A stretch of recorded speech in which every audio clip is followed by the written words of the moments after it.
ಜಾಸ್ತಿ ಒಳ್ಳೆಯವರು ಇರ್ತಾರೆ, ಹೆಂಡತಿ ಜಾಸ್ತಿ ಒಳ್ಳೆಯವಳು ಇರ್ತಾಳೆ, ಗಂಡ ಸ್ವಲ್ಪ ಆ,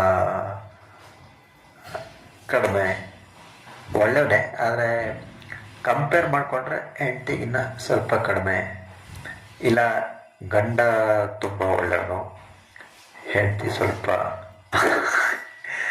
ಹೆಂಡತಿ ಸ್ವಲ್ಪ ಕಡಿಮೆ. ಕಂಪೇರ್ ಮಾಡ್ಕೊಬಾರ್ದು. ಒಳ್ಳೆತನ ಒಬ್ಬರು ಸ್ವಲ್ಪ ಜಾಸ್ತಿ ಹೊರಗಡೆ ಎಲ್ಲ ಒಳ್ಳೆಯವರು ಕಾಣಿಸ್ಕೊಳ್ತಾರೆ, ಒಬ್ಬರು ಮನೇಲಿ ಒಳ್ಳೆಯವರಾಗಿರ್ತಾರೆ. ಹೊರಗಡೆ ನೀವು ಹೊರಗಡೆಯವ್ರಿಗೆ ಒಳ್ಳೆಯವರಾಗೋಕ್ಕಿಂತ ಜಾಸ್ತಿ ಮನೆಯವರಿಗೆ ಒಳ್ಳೆಯವರಾಗೋದು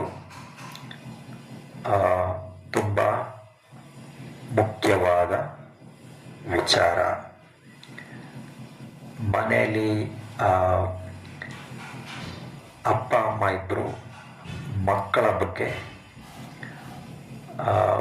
ಒಟ್ಟಿಗೆ ಒಳ್ಳೆಯದನ್ನೇ ಯೋಚನೆ ಮಾಡಬೇಕು. ಸೊ ಮುಂದೆ ಇನ್ನು ಏನು ಹೇಳ್ತೀನಿ, ಎಲ್ಲದೂ ಒಳ್ಳೆ ಇದು ಮಾಡಬೇಕು ಅಂದರೆ ನಾನು ನನ್ನ ಮನಸ್ಸಿನ ಬಗ್ಗೆ ಸರಿಯಾಗಿ ತಿಳ್ಕೊಬೇಕು. ಮನಸ್ಸಿನ ಬಗ್ಗೆ ತಿಳ್ಕೊಳೋದು ಅಂದರೆ ತೀರಾ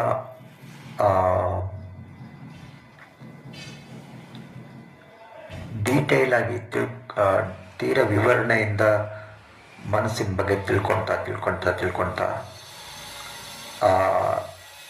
ಏನಂತಾರೆ, ಬೇಡದೇ ಇರೋದೆಲ್ಲ ಗೊತ್ತಾಗತ್ತೆ. ಸ್ವಲ್ಪ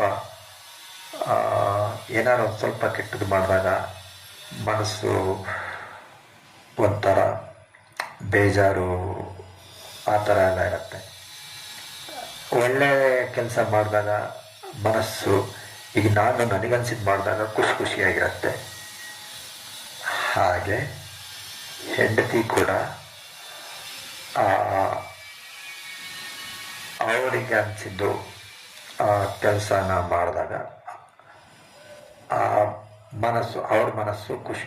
ಈಗ ಏನೇ ಆದರೂ